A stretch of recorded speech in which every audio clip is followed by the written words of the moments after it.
On parle beaucoup du vieillissement de la population au Québec.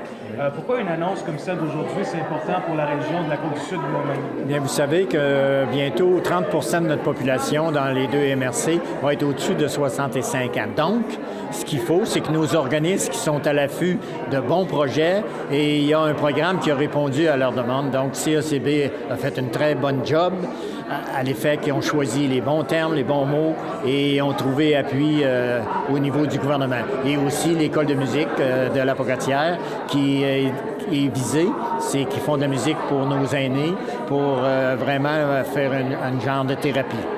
Et justement, on a des organismes qui sont ici aujourd'hui avec nous. Est-ce qu'il y a assez d'organismes et de choses qui sont faites pour les aînés dans la région?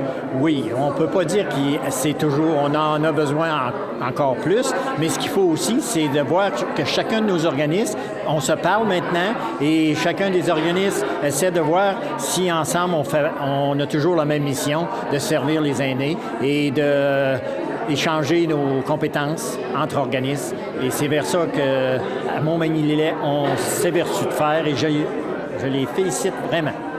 Et on voit qu'il y a quand même eu une grosse contribution de plus de 1,5 million de dollars qui est donné à la région. Est-ce que vous êtes en communication aussi avec le gouvernement fédéral et peut-être le député Bernard Généreux qui pourrait peut-être aussi contribuer aux aînés dans la région? Non, je le suis, mais c'est une très bonne idée. Et peut-être que la ministre, elle, est en action avec le gouvernement fédéral, mais moi, avec Bernard Généreux, c'est une très bonne idée. J'en prends note. Et maintenant, ce serait quoi, c'est quoi les prochaines choses pour vous dans la région? Ce qui s'en vient, là, ce que je mise toujours, c'est au niveau de la résonance magnétique, au niveau santé. Et par la suite, bien, il y a des projets d'infrastructure. Et nos municipalités sont à monter des projets là, pour différents organismes du milieu. En somme, ce qu'on cherche, c'est la qualité de vie de nos citoyens.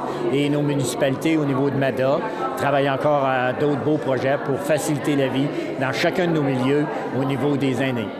Merci beaucoup. Bienvenue. On parle beaucoup du vieillissement de la population au Québec. Oui. Pourquoi une annonce comme celle d'aujourd'hui, c'est important pour les gens de la Côte-du-Sud? Je pense que c'est important partout au Québec, les annonces, mais en région comme la Côte-Sud. La volonté qu'on a de faire en sorte que les gens s'investissent fait aussi en sorte que les gens âgés restent dans leur milieu de vie. Il n'y a rien de plus rassurant que rester chez soi le plus longtemps possible dans sa communauté. Et ici, on a un beau mélange de la communauté qui s'occupe des gens et les gens qui s'intègrent dans cette volonté-là de partenariat. Donc, je pense que ça ne peut pas faire autrement que faire en sorte que la région dont s'occupe M. Morin soit toujours aussi en vie qu'elle soit. Aussi en vie qu'elle se doit d'être, je vous dirais, pour les familles jeunes, mais aussi pour nos personnes aînées. Et est-ce que vous croyez qu'il y a assez de choses qui sont faites partout au Québec pour venir en aide aux aînés? C'est dur de dire qu'il y a assez de choses parce qu'en avoir plus, c'est toujours un plaisir de les voir apparaître. Maintenant, c'est de savoir comment on peut faire plus. Est-ce qu'on le fait plus en santé, en services, en aménagement urbain? Vous savez que nos villes sont des partenaires importants pour MADA, pour mettre en place des aménagements urbains pour venir en aide à nos aînés, mais aussi à nos jeunes familles. Donc, on n'en fait jamais assez, puis on n'en fera jamais trop. Mais ce qu'on veut surtout, c'est qu'un aîné qui se retrouve dans son milieu l'habite le plus longtemps possible et qui sait attire les jeunes familles parce qu'on voit qu'on vieillit bien dans cet endroit. Ici, c'est peut-être un peu moins la réalité, mais on a vu surtout à Montréal, des fois, les aînés sont maltraités dans les hôpitaux. Est-ce que le gouvernement fait quelque chose ou il y a quelque chose qui s'en vient peut-être pour une étude sur ça? Bien, je vous dirais que c'est intéressant ce que vous dites parce que vous savez qu'on a déjà un plan qui est en marche qui s'appelle le PAM.